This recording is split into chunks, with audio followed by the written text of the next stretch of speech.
Hello बच्चों, कैसे हैं आप। मैं फिर से आपके लिए वीडियो लेकर आई हूँ।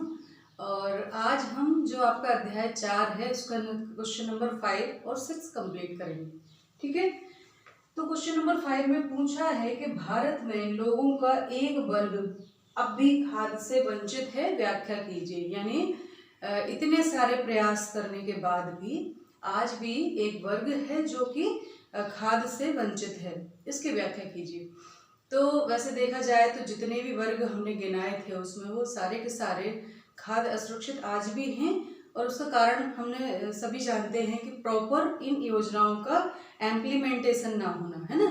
बहुत अच्छे विचार हैं, बहुत अच्छा प्रयास है, लेकिन फिर भी पूरी तरह से इम्प्लीमेंटेशन नहीं हो पाता है। कहीं ना कहीं कुछ खामियां रह जाती हैं जिसके कारण वो जो प्राप्त होना चाहिए फल, यानी हर किसी को वो लाभ नहीं मिल पाता।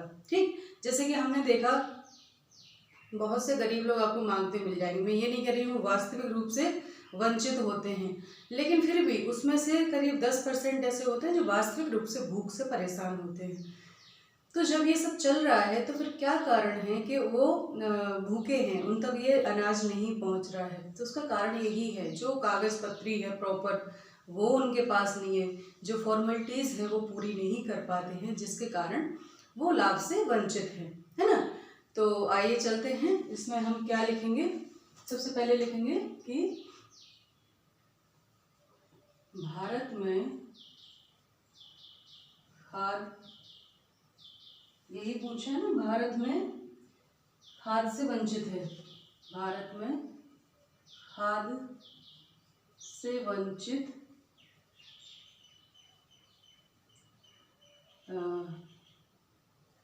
एक वर्ग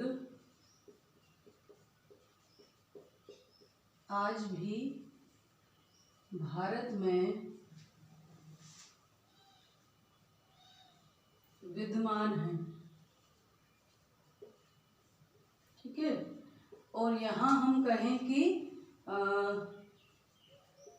अनुसूचित जाति, जनजाति एवं पिछड़े वर्ग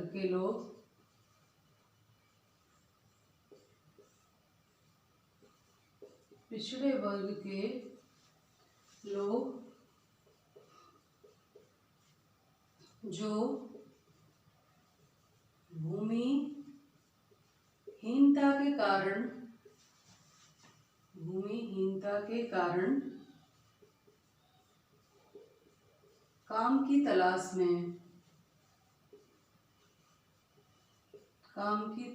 में बाहर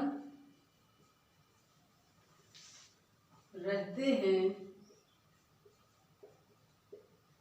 वह आज भी खाद्य से वंचित हैं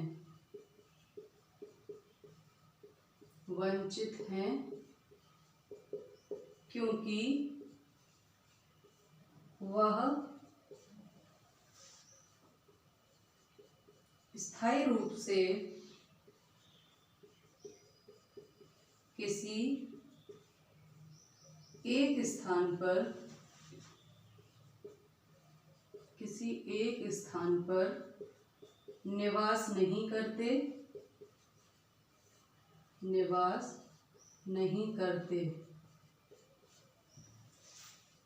जिसके कारण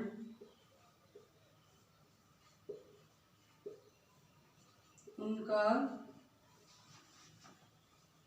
राशन कार्ड या तो होता नहीं अथवा दूसरे शहर, गांव या प्रदेश का होने के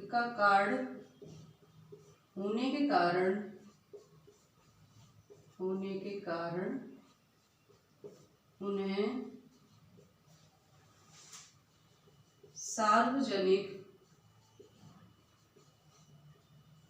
वितरण प्रणाली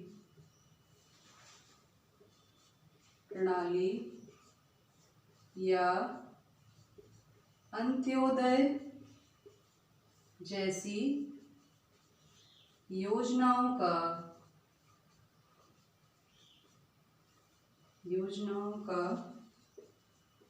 लाभ नहीं मिल पाता।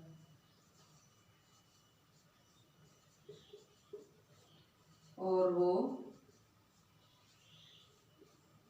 आज भी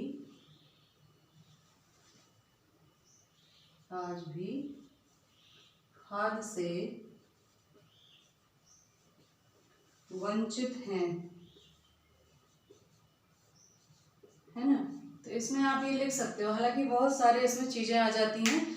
कहने का अर्थ है जो खानाबदोश लोग होते हैं या जो काम की तलाश में एक जगह से दूसरी जगह सफर करते रहते हैं, तो उनके सारे कागज वो हर जगह के नहीं बनवा सकते हैं, है ना। अभी ये जैसे हुआ था लॉकडाउन में, बहुत सारे मजदूरों ने पलायन किया था, तो जो बहुत बरसों से उन शहरों में रह रहे हैं तो उनने तो अपने कागज बनवा लिए वहाँ पर। लेकिन जो टेम्परेरी होते हैं, जो मौसमी काम से, जैसे कभी कुछ विशेष काम हुआ तब वो चले गए, जब कृषि नहीं है, कृषि में कोई काम नहीं है खेतों में, उस समय काम करने चले गए, तो वो 4-4, 6-6 महीने के लिए, ऐसे समय में वो जरूरी नहीं है उनका राशन कार्ड कहीं का है और वो कहीं निवास कर रहे हैं, तो उनको ये जो सुविधाएं हैं उनका लाभ नहीं मिल पाता और वो आज भी खाद्य से वंचित हैं। इसके अलावा महिलाएं या छोटे बच्चे जो होते हैं वो कुपोषण का शिकार अक्सर होते हैं, क्योंकि महिलाओं को अतिरिक्त पोषण की आवश्यकता होती है, क्योंकि उनके अंदर भ्रूण पनप रहा होता है, विकसित हो रहा होता है। उसी प्रकार बच्चे जो हैं वो बढ़ती उम्र के होते हैं, तो उनको भी अतिरिक्त पोषण की आवश्यकता होती है, और जब वो नहीं मिलता तो वो कुपोषित हो जाते हैं। तो ये वर्ग भी हम लिख सकते हैं कि आज भी खाद्य से वंचित है। लेकिन ये जो लिखेंगे आप कि जो काम की तलाश में बाहर जाते हैं मजदूर लोग अस्थायी रूप से, स्थायी रहते हैं उनके तो कागज बन ही जाते, लेकिन जो अस्थायी है यहाँ से वहाँ कभी समय समय पर जाते हैं, कभी एक शहर कभी दूसरे शहर, तो वो खाद्य सुरक्षा से वंचित हो जाते हैं, क्योंकि कागज ना होने के कारण उन्हें वो सारी सुविधाएं नहीं मिलती, क्योंकि उनका राशन कार्ड उनके गांव में काम करेगा, है ना। तो ये हो गया 5। छठवा जो है प्रश्न नंबर 6, वो क्या है, उसमें पूछा है कि जो आपदा है वो किस प्रकार से खाद्य सुरक्षा को प्रभावित करती है। आपदा किस प्रकार से खाद्य सुरक्षा को प्रभावित करती है, बताएं। तो इसके बारे में हम लिखेंगे, चूंकि आपदा आने के कारण फसल को नुकसान होता है ना। जब भी बाढ़ आती है, सुनामी आती है, तो बहुत बड़ा क्षेत्र जो है डूब जाता है, ठीक है। इसमें लिखा है कि जब कोई आपदा आती है तो खाद्य पूर्ति पर क्या प्रभाव पड़ता है, जो सप्लाई है खाद्यान्न की उस पर क्या प्रभाव पड़ता है। तो आइए चलते हैं, हम लिखते हैं। क्वेश्चन नंबर 6 का आंसर लिखेंगे।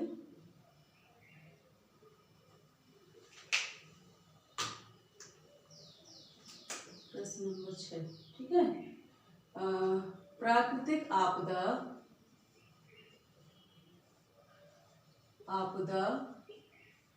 जैसे बाढ़ एवं सूखा, ठीक है। प्राकृतिक आपदाएं जो है जैसे कि बाढ़ है, सूखा है, ठीक है, उसके कारण, प्राकृतिक आपदा जैसे बाढ़ एवं सूखा के कारण खाद्यान्न उपज में गिरावट आती है, ठीक है, गिरावट आती है। तो गिरावट आने के कारण, ठीक है, उसके कारण क्या होता है, गिरावट आती है, इससे प्रभावित क्षेत्र में खाद की कमी हो जाती है, जिससे प्रभावित क्षेत्र में, यानी जिस जगह पर ये हुआ है उस प्रभावित क्षेत्र में खाद की क्या होता है, खाद की कमी आती है या खाद्यान्न की कमी आती है, ठीक है, कमी आती है। एवं कीमतें बढ़ जाती हैं। जब खाद्यान्न में कमी आएगी तो क्या होगा, कीमतें। जब मांग के अनुसार पूर्ति नहीं हो पाती, डिमांड एंड सप्लाई प्रॉपर नहीं होता है तो कॉस्ट बढ़ जाती, प्राइस बढ़ जाते हैं ना। एवं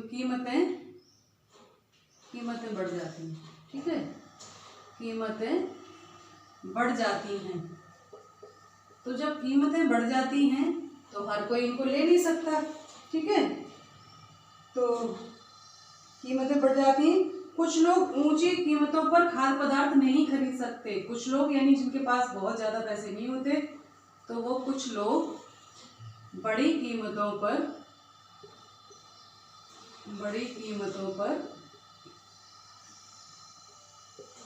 खाद्यान्न नहीं खरीद पाते, ठीक है, खाद्यान्न नहीं खरीद पाते, खाद्यान्न नहीं खरीद पाते, ठीक है। और जब खाद्यान्न नहीं खरीद पाते हैं तो अगर वह आपदा अधिक विस्तृत क्षेत्र में आती है तो लंबे समय तक बनी रहती है, तो भूखमरी की स्थिति पे जाती है, खरीद पाते। अतः यदि यह आपदा बड़े क्षेत्र में होती है, बड़े या विस्तृत क्षेत्र में आती है एवं लंबे समय तक बनी रहती है, लंबे समय तक बनी रहती है, तो क्या होता है, भूखमरी की स्थिति पैदा हो जाती है, भूखमरी की स्थिति पैदा करती है, ठीक है। तो ये होता है इस प्रकार से कि यदि किसी क्षेत्र में सूखा या बाढ़ होता है तो वहां पर अनाज के उत्पादन में गिरावट आएगी। गिरावट आने के कारण लोग वहां पर कीमतें, खाद्यान्न की कमी होगी तो कीमतें बढ़ जाएंगी और बढ़ी हुई कीमत पर हर कोई खाद्यान्न नहीं खरीद सकता। और ऐसी स्थिति में वो भूखमरी, अगर ज़्यादा लंबे समय तक या बहुत बड़े क्षेत्र में, यदि छोटे क्षेत्र में होता है तो बहुत ज़्यादा प्रभावित नहीं होता, लेकिन यदि विस्तृत क्षेत्र में ये बाढ़ और सूखा होता है और लंबे समय तक रहता है तो फिर वहाँ पर भूखमरी की स्थिति पैदा हो जाती है, ठीक। तो ये हमारे दोनों प्रश्नों का जवाब था। अगली वीडियो में हम फिर मिलेंगे और आपके बाकी के क्वेश्चन सॉल्व कराएंगे। तो ध्यान रखिए, पढ़ाई करते रहिए। नमस्ते सभी को, धन्यवाद।